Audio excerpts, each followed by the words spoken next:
STA TV, media syiar Islam. Assalamualaikum warahmatullahi wabarakatuh. Waalaikumsalam warahmatullahi wabarakatuh.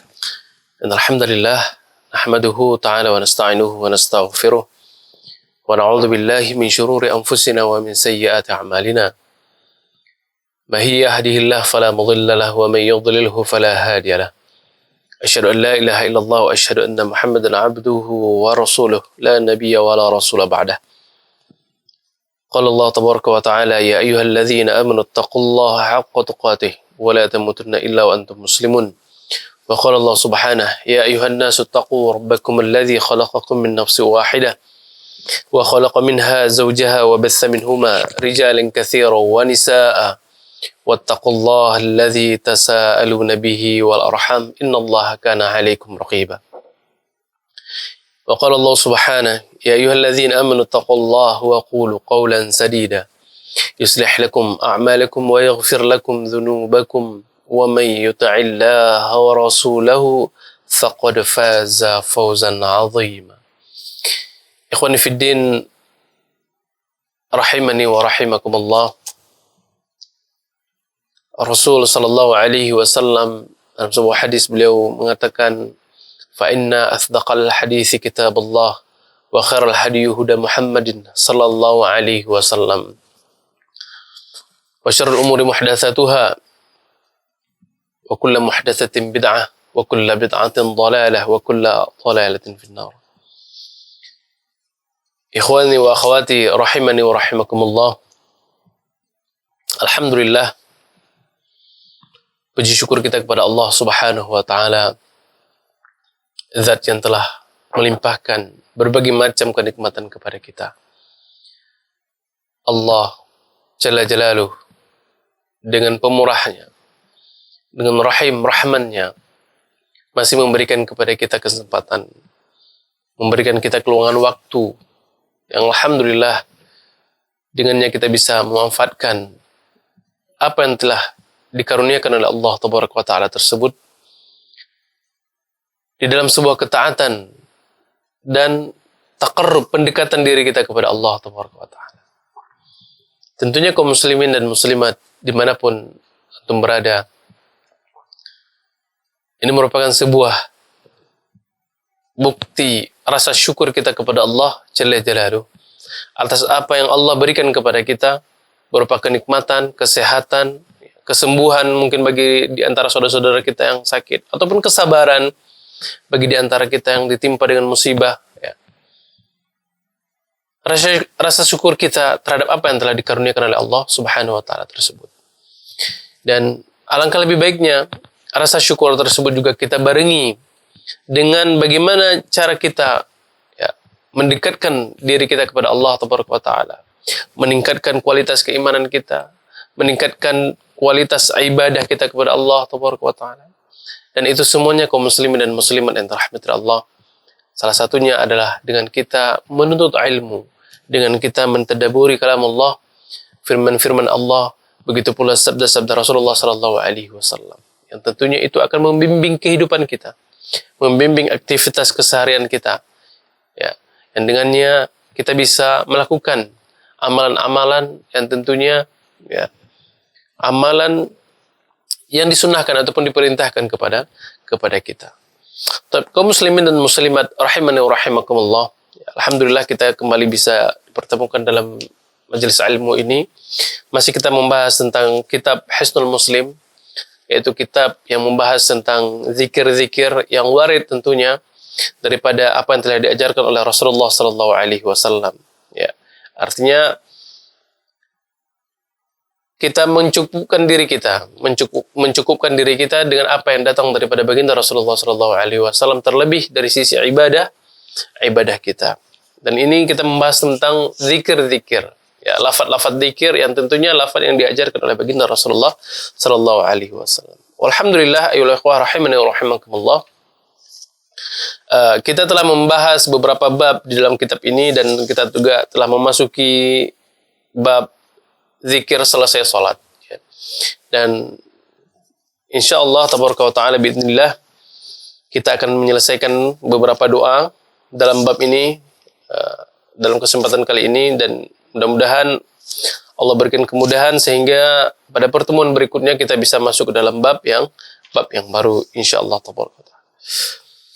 Tapi ikhwan fillah rahimani wa rahimakumullah, kita masuk ke dalam doa yang kelima dari bab zikir setelah salat, yaitu qala muallif rahimahullah, di mana muallif rahimahullah menukilkan doa yang harus kita baca setelah salam, yaitu bismillahirrahmanirrahim.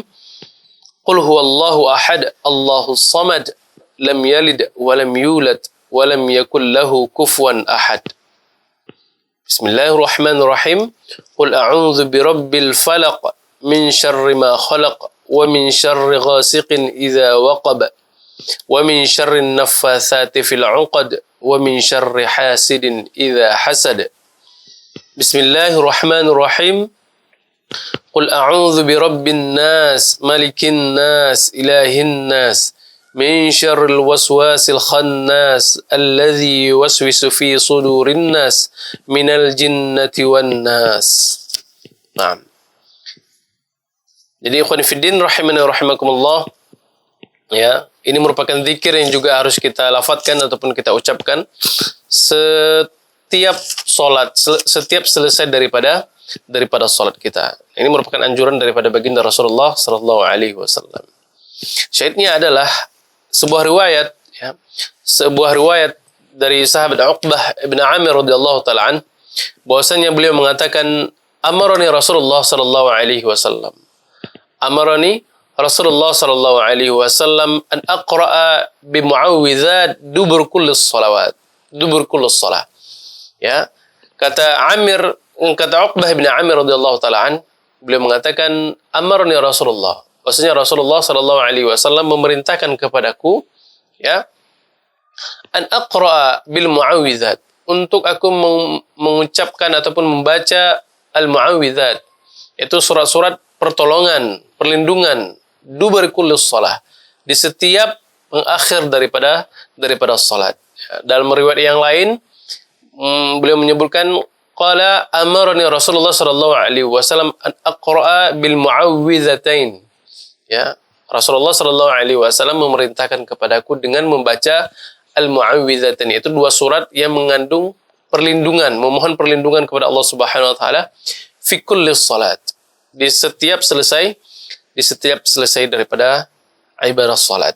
Nah, hadis yang kita bacakan tadi, kaum muslimin rahmatullah, itu merupakan hadis yang diriwayatkan oleh Al-Imam Abu Dawud dan juga At-Tirmidzi, begitu pula Al-Imam An-Nasai rahimahumullah. Begitu pula hadis ini, ya, derajatnya adalah hadis yang sahih, yang disahihkan sebagaimana disahihkan oleh Al-Hafidh Ibnu Hajar, begitu pula Syekh An-Nasir Al-Albani rahimahullah.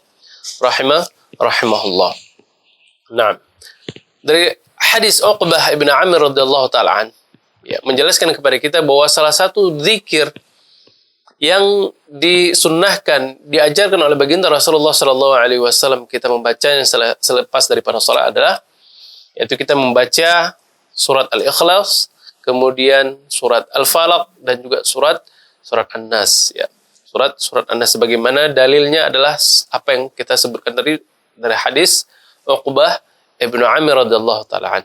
Nah, kaum muslimin rahimani wa rahimakumullah, dari lafaz hadis tadi, amarani Rasulullah sallallahu alaihi wasallam. Baik, Rasulullah sallallahu alaihi wasallam memerintahkan kepada Uqbah ibnu Amir radhiyallahu taala.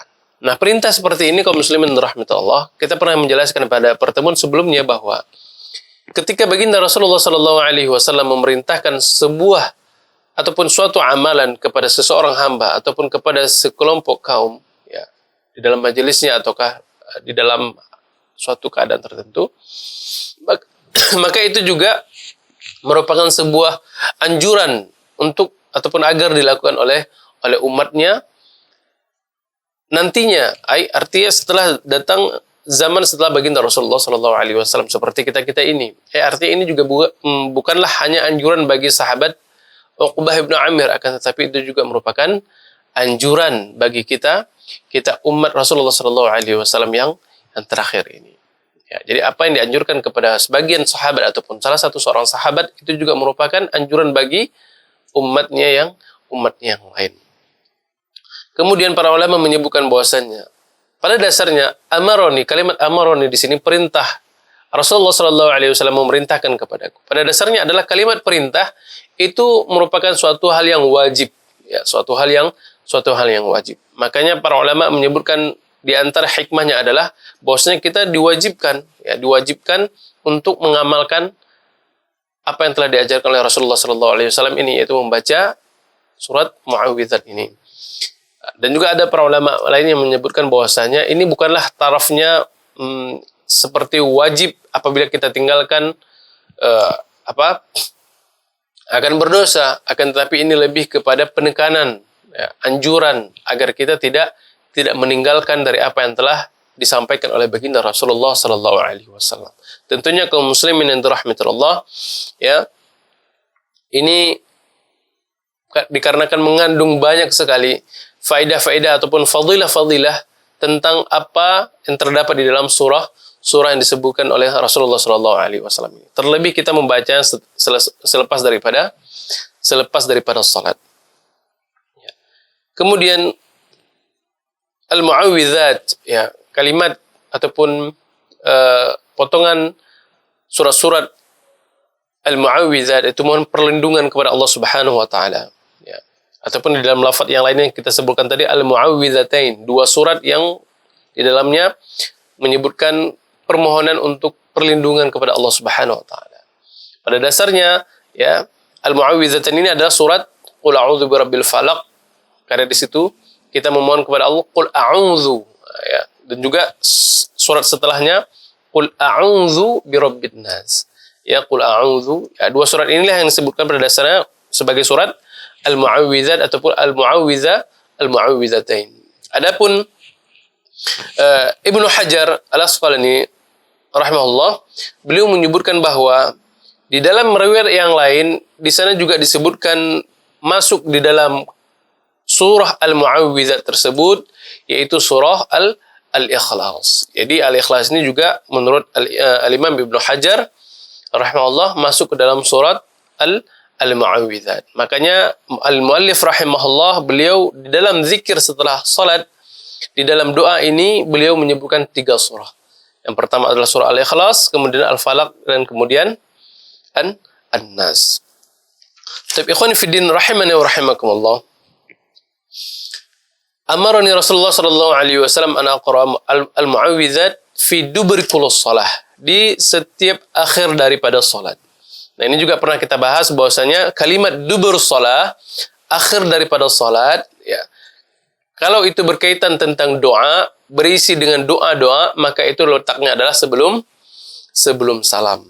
Akan tetapi ini merupakan zikir-zikir, ya, yang letaknya sebagaimana dijelaskan oleh para ulama adalah letaknya setelah salam. Jadi zikir ini, surat-surat ini, al-mu'awwidzat ini, itu kita bacanya adalah setelah daripada salam. Maka maksud daripada hadis kalimat duburus shalah di sini adalah letaknya setelah salam. Wallahu taala alam bis-shawab.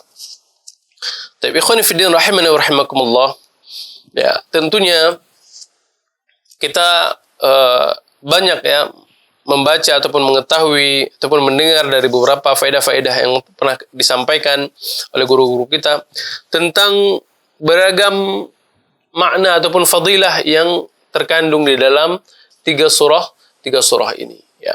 Di antaranya adalah bahwa datang sebuah hadis Rasulullah sallallahu alaihi wasallam dari Abi Darda radhiyallahu taala an, bahwasanya beliau mengatakan anna Rasulullah sallallahu alaihi wasallam qala ayajizu ahadukum an yaqra'a fi lailatin thuluthul Qur'an.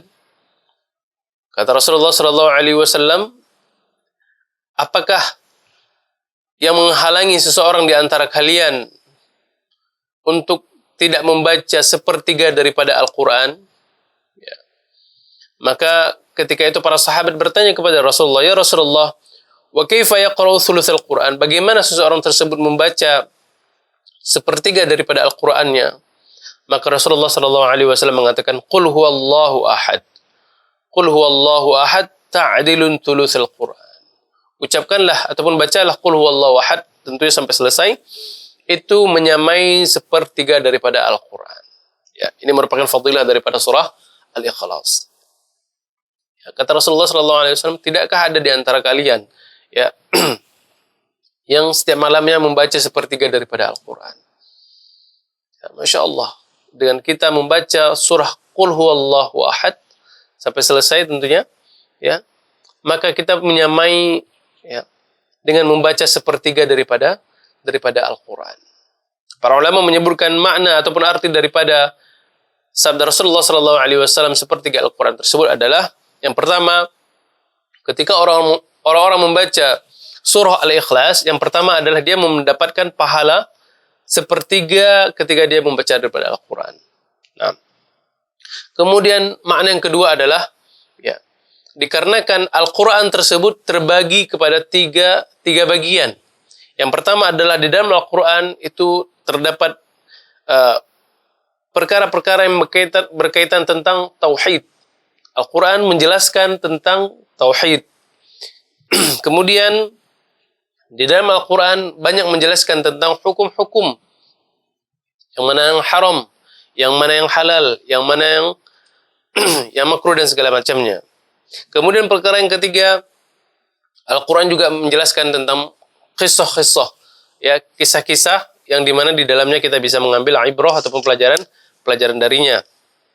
Sehingga ketika kita membaca surah Al-Ikhlas, yang tentunya ajaran ataupun pengertian bagaimana kita membahas tentang masalah tauhid, maka ini juga merupakan sepertiga daripada Al-Quran tadi.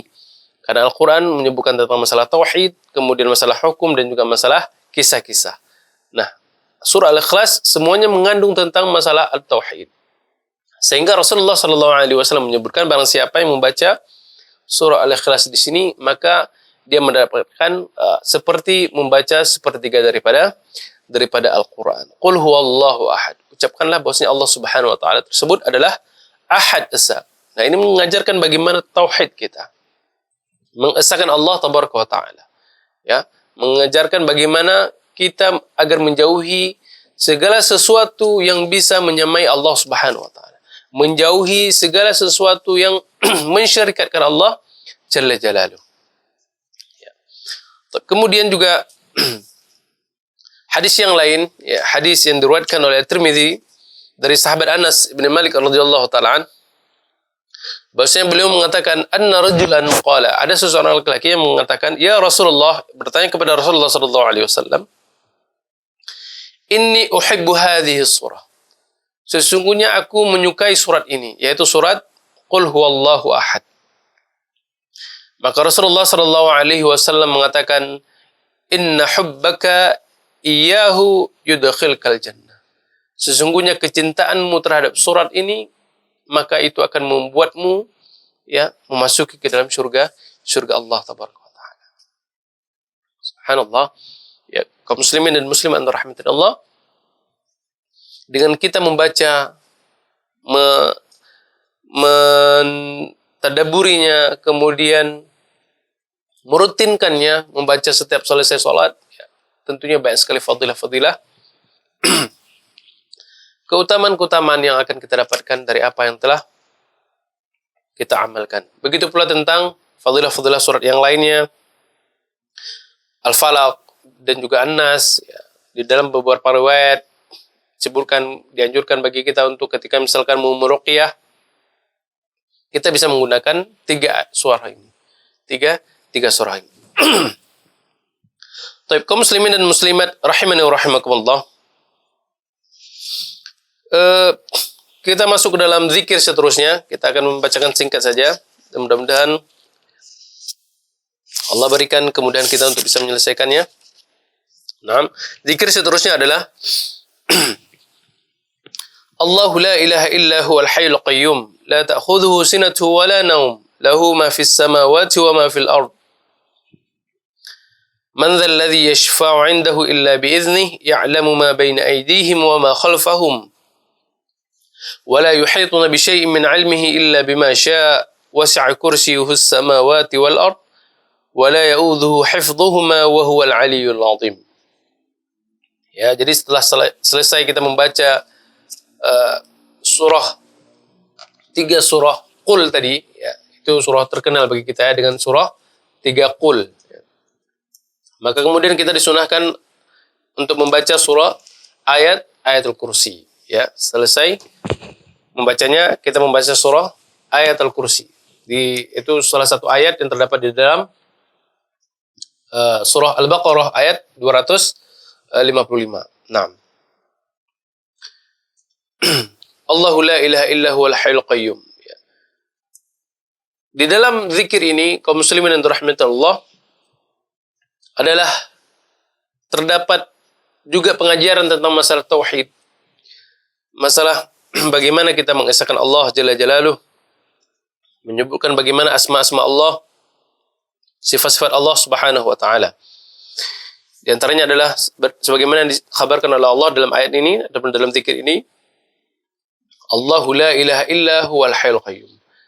Allah tidak ada ilah sesembahan yang berhak disembah kecuali Dia, Al-Hayyul Qayyum, yaitu yang hidup, yang kekal dan juga terus mengurus makhluk-makhluknya. La ta'khudhuhu sinatun wa la naum. Dan juga Allah Subhanahu wa taala merupakan zat yang tidak akan pernah sinnah, tidak pernah memiliki rasa mengantuk, wala naum, dan juga tidak pernah tidur. Ya. Ini menggambarkan bagaimana keagungan yang dimiliki oleh Allah Tabaraka wa taala. Ya.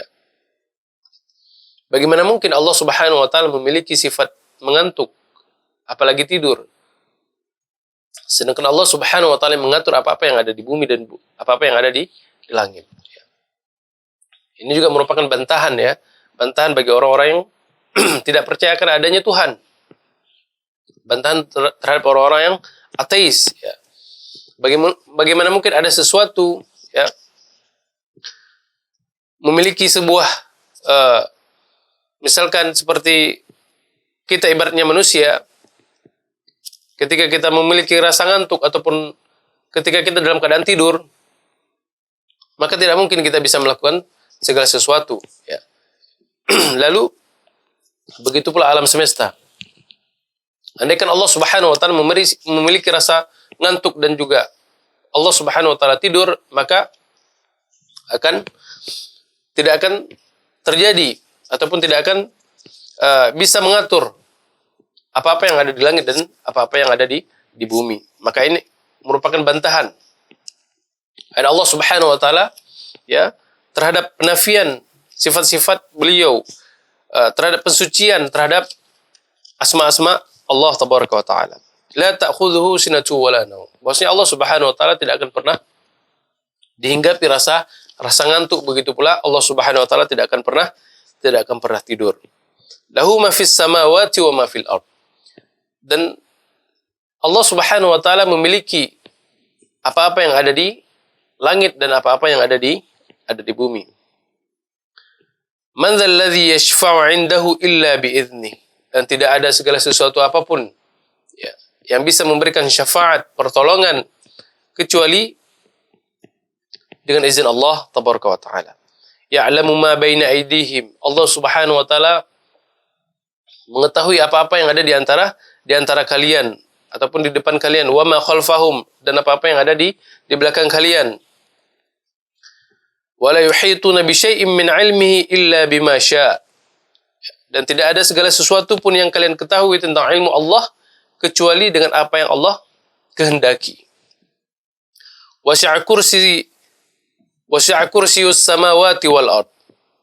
Ya. Dan kursi Allah Subhanahu wa taala tersebut meliputi langit dan bumi.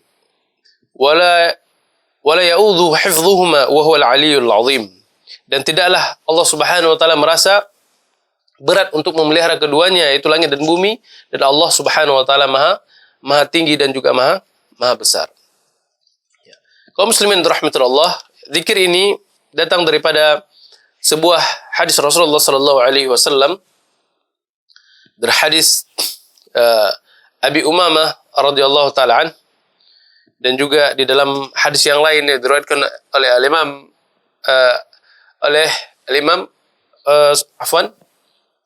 yang diriwayatkan oleh Abu Hurairah radhiyallahu taala an, ya, bahwasanya anna Nabi sallallahu alaihi wasallam qaal, bahwasanya Rasulullah sallallahu alaihi wasallam ya mengatakan, anna man qara ayatul kursi fi duburi kulli shalah lam yamna'uhu min dukhulil jannah illa ayyamut. Kata Rasulullah sallallahu alaihi wasallam, barang siapa yang membaca ayat kursi di pengakhir daripada salatnya, ya, dan setiap salat, ya, lam yamna'uhu min dukhulil jannah illa ayyamut. Maka sungguh tidak ada yang bisa menghalangi dia untuk memasuki ke dalam syurga kecuali kematian.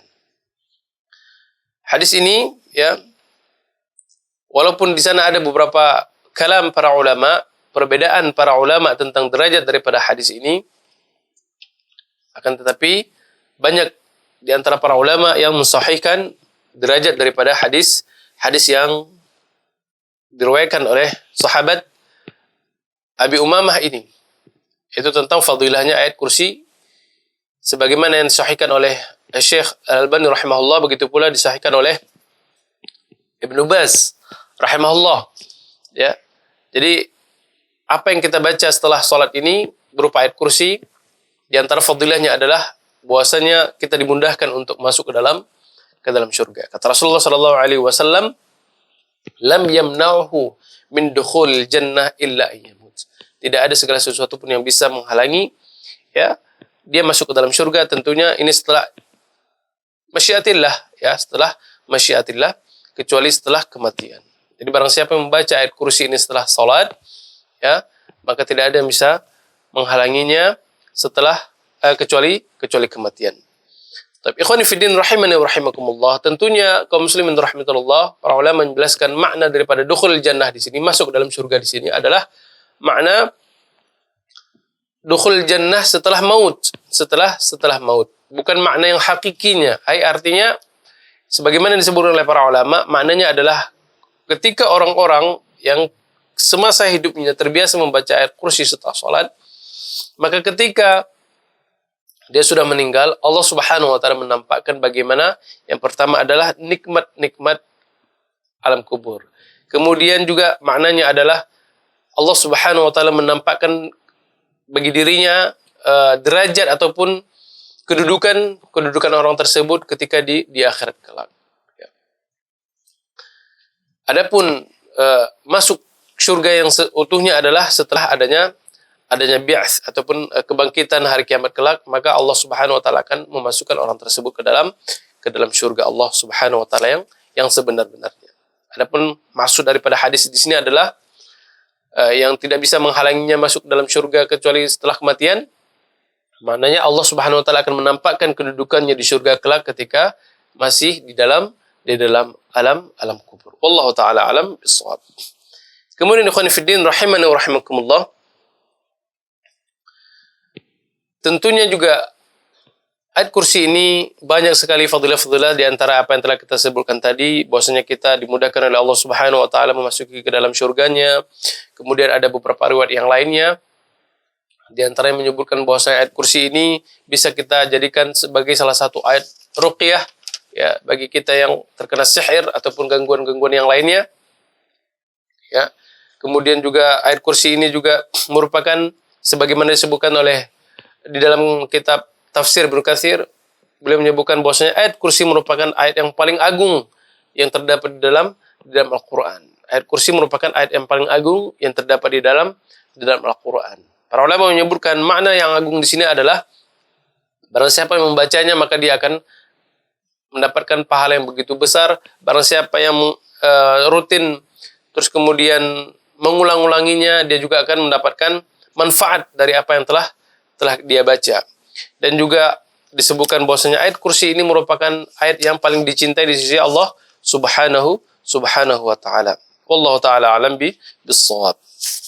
Kemudian ikhwani fiddin rahimani wa rahimakumullah, setelah kita membaca 3 surat tadi, kemudian kita melanjutkan membaca ayat kursi, maka kita juga disunahkan untuk membaca selesai salat, yaitu la ilaha illallah wahdahu la syarika lah, lahul mulku wa lahul hamdu yuhyi wa yumit wa huwa ala kulli syai'in qadir. Ya. La ilaha illallah wahdahu la syarika lah, lahul mulku wa lahul hamdu yuhyi wa yumit wa huwa ala kulli syai'in qadir. Nah, sebagian doa ini telah kita bahas pada pertemuan di awal-awal bab ini. Ya, akan tetapi di sana tidak ada penambahan yuhyi wa yumit. Ya. Mungkin kita bisa kembali kepada pembahasan zikir setelah salam, zikir doa kedua, ya. Di sana juga disebutkan la ilaha illallah wahdahu la syarikalah, lahul mulku wa lahul hamdu wa huwa ala kulli syai'in qadir. Adapun di sini ada penambahan yuhyi wa yumit wa huwa ala kulli syai'in qadir. Jadi ada beberapa riwayat yang menyebutkan yuhyi wa yumit dan juga ada riwayat yang menyebutkan tidak ada penyebutan yuhyi wa yumitnya. Nah, la ilaha illallah wahdahu la syarikalah, lahul mulku wa lahul hamdu yuhyi wa yumit wa huwa ala kulli syai'in qadir. 10 marrat ba'da salatil maghrib was subhi. Ya, jadi kita diperintahkan atau disunahkan untuk membaca doa ini ataupun zikir ini sebanyak 10 kali setiap salat subuh dan juga salat maghrib. Ya, jadi kita disunahkan untuk membacanya 10 kali selepas salat subuh dan salat maghrib. Adapun salat-salat yang lainnya maka kita cukup membacanya sekali saja. Di antaranya adalah sebuah hadis Rasulullah sallallahu alaihi wasallam, yang datang daripada sahabat Abi Dzar radhiyallahu taala anna Rasulullah sallallahu alaihi wasallam qala, bahwasanya Rasulullah sallallahu alaihi wasallam mengatakan, man qala fi duburi kulli shalah, barang siapa yang mengucapkan zikir ini setiap selepas daripada salat al-fajr, salat subuh. Nah, di dalam lafaz ini, di dalam riwayat ini disebutkan selepas salat, setiap selesai salat subuh. Adapun riwayat yang lainnya disebutkan selepas salat al-fajr wal maghrib. Jadi dua-duanya penggabungan barang siapa membaca surat ini tadi. Wa huwa sanin rijlaihi, dalam keadaan dia tuh masih kakinya tuh masih menekuk. Jadi selesai kita salam, ya, kita membaca zikir-zikir yang lain dan kaki kita tuh masih dalam keadaan menekuk, ya. Qabla ay yatakallam, sebelum dia berbicara segala sesuatu, belum ngomong-ngomong sama orang lain dan segala macamnya, dia mengucapkan la ilaha illallah wahdahu la syarikalah, lahul mulku wa lahul hamdu yuhyi wa yumit wa huwa ala kulli syai'in qadir 10 marrat. Selesai salam dia masih dalam keadaan duduk, ya. Kemudian dia belum berbicara apa-apa, dia hanya berzikir dan kemudian mengucapkan ini sebanyak 10 kali. Maka apa kata Rasulullah sallallahu alaihi wasallam? Kataballahu lahu 10 hasanat. Maka dia akan ditulis baginya 10 kebaikan. Ini merupakan salah satu di antara keutamaannya. Ya, ditulis baginya 10 kebaikan. Wa maha'anu 10 sayyi'at, ya, wa maha'anu 10 sayyi'at, dan juga dihapusi baginya 10 kejelekan. Wa rufi'a lahu 10 derajat, dan diangkat baginya 10 derajat. Wa kana yaumahu dzalika kullihi fi hirzin min kulli makruhin. Dan barang siapa yang membaca 10 kali setelah salat maghrib ataupun salat subuh, maka apa? Allah akan jauhkan bagi dirinya itu segala sesuatu yang dia tidak sukai. Masya Allah. Wa hursa minasyaitan, dan juga Allah Subhanahu wa taala akan jaga dirinya daripada gangguan syaitan. Walam yamna'u li dzambin ay yudrikuhu fi dzalika al-yawm illa asyirk billah. Dan tidak ada segala sesuatu pun dosa yang bisa membinasakan dia kecuali kesyirikan kepada Allah Subhanahu wa taala. Nah, ini merupakan salah satu fadilah kita membaca la ilaha illallah wahdahu la syarikalah, lahul mulku wa lahul hamdu yuhyi wa yumit wa huwa ala kulli syai'in qadir sebanyak 10 kali selesai salat subuh dan juga salat maghrib. Dan di dalam riwayat yang lain ditambahkan di antara keutamaannya adalah wa kanat lahu bi'adlin 10 raqabatil mu'minat. Ya, barang siapa membaca 10 kali selesai salat maghrib dan juga selesai salat subuh, maka dia menyamai seperti membebaskan 10 daripada raqabatin al-mu'minat. Menyamai membebaskan 10 daripada budak-budak. budak-budak mukminat. Nah, subhanallah, ini merupakan keutamaan fadilah yang tentunya jarang bisa kita dapatkan dengan kita hanya membaca sedikit ataupun mengamalkan sedikit amalan yang ringan, akan tetapi kita mendapatkan pahala yang begitu besar di sisi Allah subhanahu wa ta'ala. Nah, kemudian zikir yang terakhir dari bab ini adalah Allahumma inni as'aluka ilman nafi'an wa rizqan tayyiban wa amalan mutaqabbala. Allahumma inni as'aluka ilman nafi'an wa rizqan tayyiban wa amalan mutaqabbala. Ya Allah, sesungguhnya aku meminta kepadamu ilman nafi'an, ilmu yang bermanfaat, wa rizqan tayyiban, dan juga rezeki yang baik, wa amalan mutaqabbala, dan juga amalan yang diterima di sisimu.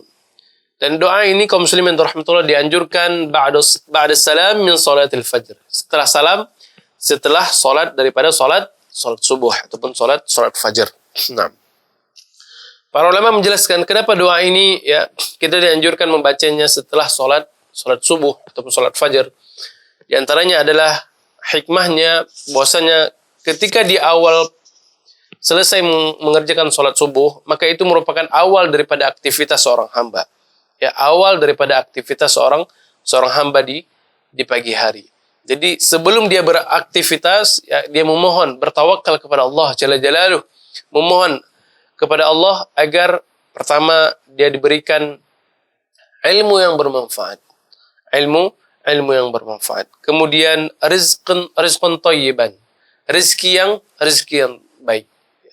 Dari aktivitas yang dia lakukannya bagi orang-orang yang mencari rezeki misalkan, ya, agar dia terhindar daripada rezeki yang haram, agar dia terhindar daripada rezeki yang mengandung di dalam syubhat dan segala macamnya.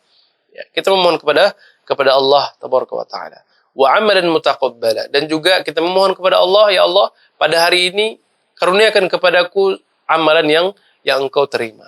Karena dewasa ini beberapa banyak di antara kita ya yang mungkin banyak beramal ya, bukan bahkan menjadi sebuah rutinitasnya dengan sebuah amalan khusus, padahal amalan tersebut ya diterima di sisi Allah Subhanahu wa taala lantaran bertentangan ataupun tidak pernah diamalkan di dalam syariat kita. Makanya kita memohon perlindungan kepada Allah Subhanahu wa taala agar kita terjauh daripada rezeki yang tidak baik, agar kita dijauhi daripada amalan-amalan yang tertolak, agar kita juga dijauhi daripada ilmu-ilmu yang tidak bermanfaat. Sehingga Rasulullah SAW mengajarkan doa ini. Allahumma inni as'aluka ilman nafi'an. Ya Allah, berikanlah, kurniakanlah kepadaku ilmu yang bermanfaat. Bermanfaat pada diriku, duniaku, akhiratku, dan juga bermanfaat pada orang lain. Wa rizqan thayyiban, dan juga rezeki yang baik. Rezeki yang tidak mengandung di dalamnya unsur keharaman, kebatilan, dan segala macamnya. Wa amalan mutaqabbala. Dan aku memohon kepadamu, ya Allah, amalan yang apabila aku melakukannya, maka itu akan berbuah sebuah kebaikan, akan berbuah pahala pada diriku. Subhanallah, makanya doa ini dibacakan di awal aktivitas kita, yaitu setelah salat subuh. Wallahu ta'ala alam bis-shawab. Tapi ikhwani fid din, a'azzani Allah wa iyyakum jami'an. Inilah beberapa zikir-zikir yang telah kita bahas di dalam kitab ini, yang mudah-mudahan kita bisa diberikan kekuatan oleh Allah Subhanahu wa taala untuk bisa mengamalkannya, sehingga kita bisa mendapatkan fadilah-fadilah, keutamaan yang telah kita khabarkan ya. Tentunya kemudian kita bisa mengamalkannya, terlebih Allah memberikan kekuatan kepada kita untuk kita bisa mengajarkannya kepada orang lain, sehingga ilmu yang kita dapatkan bisa bermanfaat juga kepada orang lain. Allah Ta'ala alam bisawab. Mudah-mudahan kita bisa mengambil intisari ataupun ilmu dari apa yang telah kita sampaikan, sehingga itu juga bisa menjadikan sebuah timbangan amalan kebaikan pada diri kita. Dan insyaAllah pada pertemuan berikutnya kita akan masuk ke dalam bab baru, yaitu bab as-salat istikharah, yaitu bab doa-doa di dalam salat istikharah, insyaallah tabaraka wa taala. Baik, inilah yang bisa kita sampaikan pada kesempatan kali ini. Kita tutup dengan kafaratul majlis.